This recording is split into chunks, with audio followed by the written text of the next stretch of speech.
একটা চিন্তা সবসময় আমি ভেঙে পড়ি, সেটা হচ্ছে আমার স্বামী যদি এই পৃথিবী থেকে চলে যায় তাহলে আমার সন্তানটাকে নিয়ে আমি কোথায় থাকবো, কোথায় দাঁড়াবো, কি খাওয়াবো, কিভাবে ছেলেটাকে মানুষ করব। আপনাদের ভালোবাসা চাই আমার স্বামীর চিকিৎসার জন্য।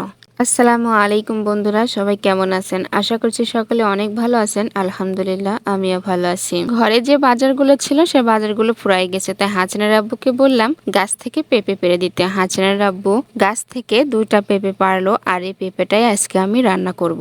আর এই গাছটা অনেক বড় হওয়ার পরে এই পেঁপে ধরেছে। পেঁপেগুলো কিন্তু বড় হয় না, ছোট ছোট পেঁপে হয়। গাছের ফল ছোট হোক বা বড় হোক এটা কিন্তু বড় বিষয় নয়। গাছ লাগানোর পরে যদি গাছে ফল ধরে তাহলে কিন্তু এই বিষয়টা অনেক ভালো লাগে। তরকারি রান্নার আগে আমি চাউলগুলো সুন্দরভাবে ধুয়ে নিলাম, কারণ চুলার উপরে ভাতটা দেওয়ার পরে তরকারি কোটা বাছা করতেই ভাত রান্না হয়ে যাবে। পেঁপেটা কেটে নিলাম, আর কেটে দেখলাম পেঁপের মধ্যে অনেক পরিমাণ বিচি হয়েছে, আর পেঁপেটা ভালোভাবে পোক্ত হয়নি।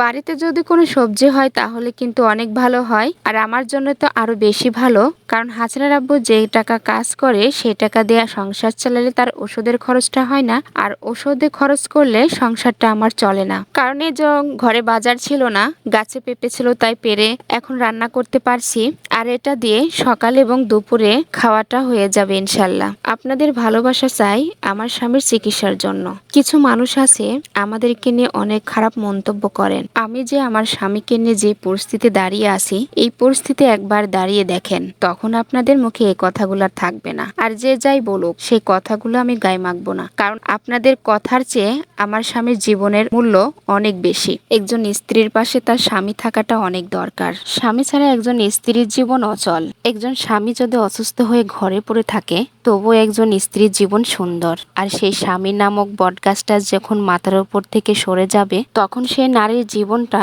রাতের আধারের মতো অন্ধকার হয়ে যাবে। আল্লাহ তাআলা আমার স্বামীকে এত বড় একটা বিপদ দিয়েছেন, তাতে আল্লাহর উপর আমার কোনো অভিযোগ নেই। আল্লাহ তাআলার কাছে শুধু আমার একটাই চাওয়া, আল্লাহ যেন আমার স্বামীকে হায়াত দান করেন। একটা চিন্তা সবসময় আমি ভেঙে পড়ি, সেটা হচ্ছে আমার স্বামী যদি এই পৃথিবী থেকে চলে যায় তাহলে আমার সন্তানটাকে নিয়ে আমি কোথায় থাকবো, কোথায় দাঁড়াবো, কি খাওয়াবো, কিভাবে ছেলেটাকে মানুষ করব। একটা সন্তানের মাথার উপর বাবা মা না থাকলে সেই সন্তানটা যে কত কষ্টে বড় হয় সেটা আমি জানি। আর এই জন্য আপনাদের কাছে আমার একটাই চাওয়া, একটাই অনুরোধ, আপনারা সব সময় আমাদের পাশে থাকবেন, যেন আমার স্বামীর চিকিৎসাটা কোনো মতোই বন্ধ না হয়ে যায়। কারণ একজন ব্লাড ক্যান্সার রোগীর চিকিৎসা যদি বন্ধ হয়ে যায় তাহলে কিন্তু সে এমন ভাবে অসুস্থ হয় তারা পৃথিবী থেকে বিদায় নেওয়ার মতো হয়ে যায়।